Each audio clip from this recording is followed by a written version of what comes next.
Everyone, I hope you're having a wonderful day today. In this video, we'll be talking about the basic idea of what a fraction is. So, the formal definition of a fraction is that it's a number a over b where b does not equal 0. So, a is called the numerator and b is called the denominator of the fraction. And if a is greater than b, then we call it an improper fraction. And if a is equal to 1, then we call it a unit fraction. So, one of the most common ways to think about fractions is as parts of a whole. For example, if the denominator of the fraction is 3, we can think of it as a whole split up into 3 equal parts. And the numerator, in this case 2, represents the number of those parts that we're interested in. So, in this example, they're the shaded parts. But this is just one way of visualizing the idea of a fraction. And a fraction is actually not a shape cut up into equal pieces. It's a number that's defined by the multiplicative relationship between the numerator and the denominator. And a shaded shape is just one way of visualizing that. And a shaded shape is just one way of visualizing that relationship. Another way that we can visualize it is on a number line, because fractions are numbers, and so that means they can be visualized as a point on the number line. In this case, the denominator 8 describes the number of equal-sized partitions between the whole numbers. So between the numbers 0 and 1, we have 1, 2, 3, 4, 5, 6, 7, 8 equal-sized partitions. And the numerator, which is 3, describes the distance from 0 in terms of those partitions. So the fraction 3/8 is the point on the number line that's 3 units away from 0, where the units are an eighth of the distance between 0 and 1. And both of these representations view fractions as amounts. So if you have 3/4 of an apple, you have an amount of apple that's greater than half of an apple, but less than a full apple. If you walk 3/4 of a mile, that means you're walking a specific distance. And you could represent this distance on a number line if you have the distance between 0 and 1 represent a mile. 3/4 of a mile would be the distance represented by this point on the number line.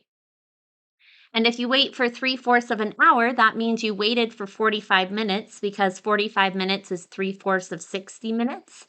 And all of these representations are viewing the fraction 3/4 as an amount, even though the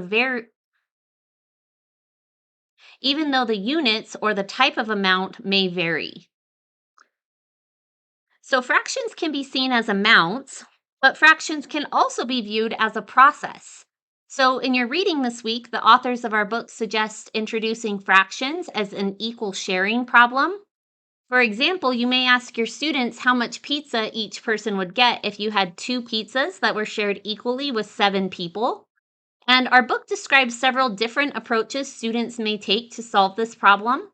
And one common method that students often use is to cut each pizza into 7 equal pieces and then give each person 1 slice of each pizza. So this model shows how fractions can be thought of as the process of division. And fractions can also represent relations between quantities. For example, the fraction 2/5 can represent the ratio relationship of having 2 apples for every 5 children. And this is subtly different from thinking about fractions as the process of division, because you could divide the 2 apples equally between the 5 children, and each child would get 2/5 of an apple. But the ratio relationship itself is its own representation of the fraction. And this is relevant when you have quantities that don't make sense to divide. For example, if you use 2/5 to represent the relationship of having 2 adults for every 5 children, you wouldn't want to say that you have 2/5 of an adult for each child because it's not really reasonable to have a fraction of a person.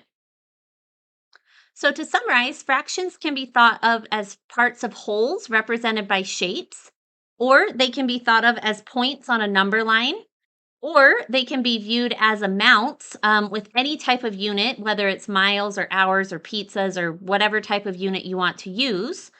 They can be viewed as a process of sharing things equally, or they can be viewed as the relationship between 2 quantities. And when you're introducing fractions to your students, it's best to use all of these representations Because if you only use one model, then your students may develop misconceptions, like thinking that fractions are only shaded shapes. Shaded shapes are one way we represent fractions, but there's many different ways that we can think about fractions. And a fraction itself is the multiplicative relationship between the numerator and the denominator. And when you're teaching children the notation for fractions, it can be helpful to decompose the fractions into sums of unit fractions. For example, if you ask your students to share 3 pies equally between 4 people, they may say that each person gets 3 pieces of pie. But this description is mathematically ambiguous because a piece of pie could be any size. So you can help your students formalize their mathematical thinking by telling them that a piece of pie that is cut into 4 equal-sized pieces is written as 1 over 4. And if you have 3 pieces of pie, you can write it as 3 over 4. And that fraction is equivalent to having 1/4 plus 1/4 plus 1/4. So I hope that this video was helpful for you, and I hope you have a great day. If you have any questions, let me know, and I'll see you in our next video.